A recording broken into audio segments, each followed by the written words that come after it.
And whatnot. I just joined up and I love it. When people ask me what I do in the military, I tell them I deal with explosives. They brought energy, they brought determination, and I thought it would be a nice opportunity. Ammo was one of the jobs on my list, so I took a tour out here. They showed me around. Thought it was pretty cool. What we do, we deal with all the munitions that our 22s take. They were just showing me around and kind of pulled me in to be able to work with bombs and missiles and whatnot.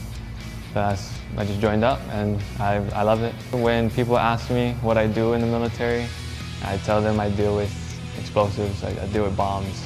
It's just pretty cool to be able to say that. Not a lot of people can say they've ever worked with bombs before. I wanted to join the military, but when I found out about the Guard, how you can stay home and still do some time here and there, I realized I'd rather do that instead. Oh, they supported me big time. I went to a community college, HCC, and they paid the whole thing. They reimbursed me. I paid up front, showed them my grades, and they reimbursed me after that. That's all. I would say overall, the Hawaii National Guard is a really good move that I made in my life. Not just ammo, but overall. So I would say do it. If you guys are doubting, just do it.